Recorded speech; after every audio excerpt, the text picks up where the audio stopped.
यत्र योगेश्वरः कृष्णो यत्र पार्थो धनुर्धरा तत्र श्रीर्विजयोर्भूतिर्ध्रुवा नीतिर्मतिर्मम।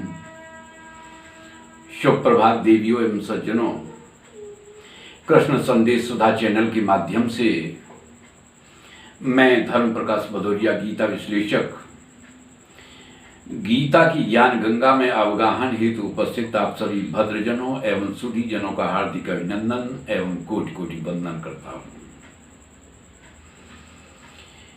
पिछले वीडियो में आप लोग सुन रहे थे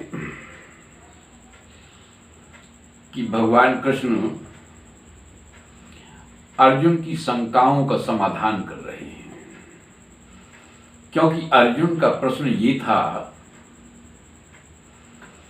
कि एक तरफ आप कहते हैं कि बुद्धि की शरण ग्रहण करो, और साथ में ये भी बता देते हैं कि कर्म बुद्धि से दूर है, लेकिन फिर भी आप हमें घोर कर्म में क्यों लगाते हैं। तो इस संदर्भ में भगवान ने दो बातें बताई अभी तक। पहली तो ये, यदि कोई कर्म का आरंभ करके अपने अंतःकरण की शुद्धि नहीं करता तो उसे ब्रह्म भाव की प्राप्ति नहीं हो सकती। दूसरा कारण ये बताया कि अंतःकरण तो शुद्ध हुआ नहीं और हमने कर्म का परित्याग पहले कर दिया, तो इसका परिणाम क्या होगा? वैराग्यहीन संन्यास हो जाएगा। तो वैराग्यहीन संन्यास से भी अंतःकरण की शुद्धि नहीं होगी और ना ही उससे सिद्धि प्राप्त होगी। इसलिए कर्म करना आवश्यक है।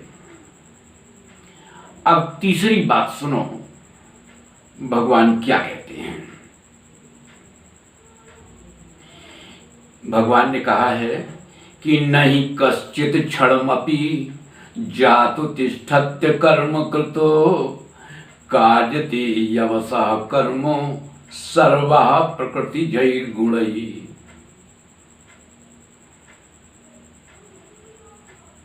जो ब्रह्म तत्व है, आत्म तत्व है, उसके लिए तो अकर्मकृत शब्द का प्रयोग किया जा सकता है, क्योंकि वहां पर कर्म की किसी भी तरह की भूमिका होती ही नहीं है।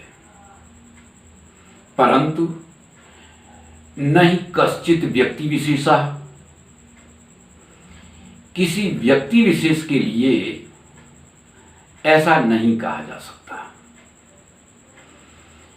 क्योंकि भगवान इस बात को कह रहे हैं कि कोई भी व्यक्ति या शरीरधारी प्राणी कर्म किए बिना क्षण भर भी नहीं रह सकता। लोग एकांत में भी बैठकर शांत नहीं रहते, कुछ न कुछ कर्म करते ही रहते हैं। कुछ भी नहीं करेंगे तो रहने के स्थान पर झाड़ू पोंछा ही करेंगे। तो जरा अकर्मकृत बैठकर देखो तो सही। वैसे हमने अपने जीवन में बहुत सारे संत महात्माओं को देखा कि वो भी एकांत में रहकर शांत रहना चाहते हैं, लेकिन एकांत में कुटिया मिल जाने के बावजूद वे अकर्मकृत नहीं हो पाते हैं। वो किसी न किसी काम में अपने को लगाए रहते हैं। कुछ भी नहीं करेंगे तब भी अपने स्वास्थ्य को अच्छा रखने के लिए व्यायाम ही करेंगे।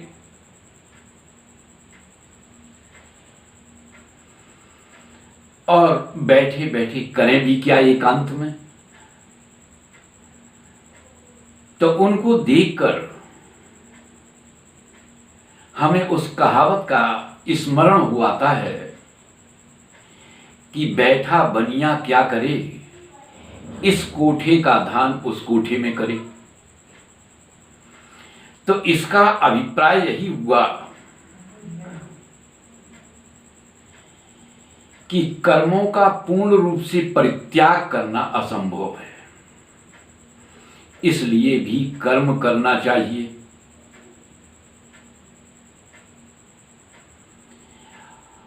और आगे देखेंगे कि व्यक्ति के शरीर में एक प्रकृति होती है और उस प्रकृति से गुणों का प्राकट्य होता है, उससे गुण प्रकट होते हैं।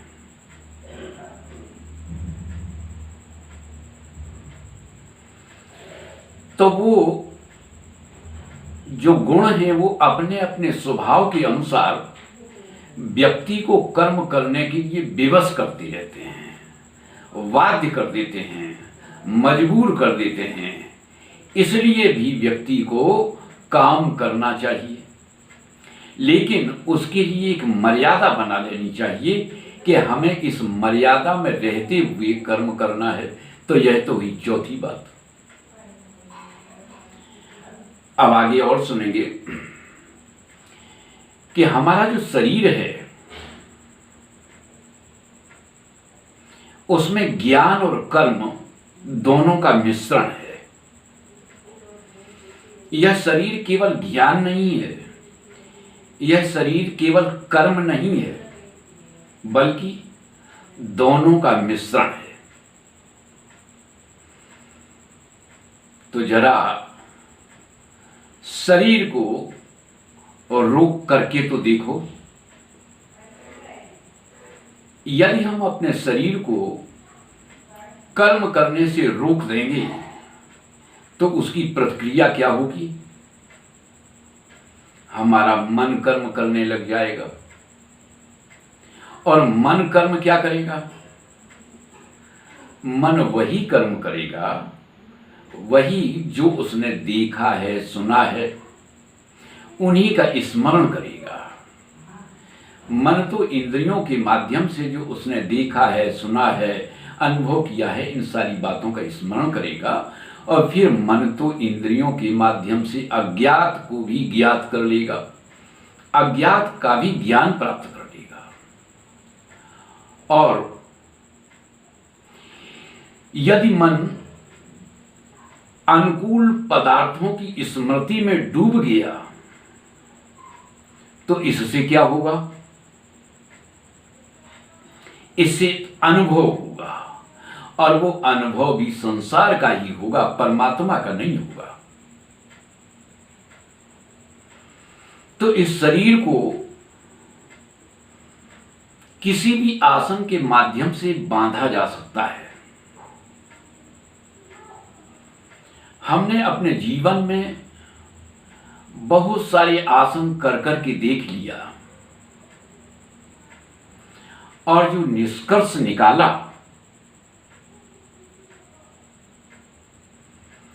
जो हमारा अनुभव है वो क्या कहता है कि मन को स्थिर करने के लिए, मन को साधने के लिए यह पर्याप्त नहीं है। शरीर को बांधकर बैठ जाने से मन नहीं बैठ सकता।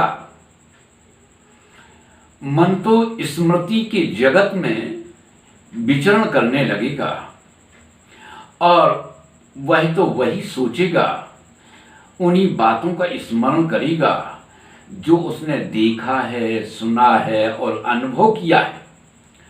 और यदि उसमें कहीं उपादेय बुद्धि हो जाए, तो ऐसी स्थिति में क्या होगा? फिर तो उसकी हो गई साधना। यदि उपादेय बुद्धि हो जाएगी और मन में ये विचार आ जाए कि यह तो बहुत अच्छे हैं कर्म, यही फिर बाधा आ जाएगी हमारी साधना में। तो इसलिए शरीर को बांध कर बैठ जाने से हम मन को नहीं बैठा सकते हैं।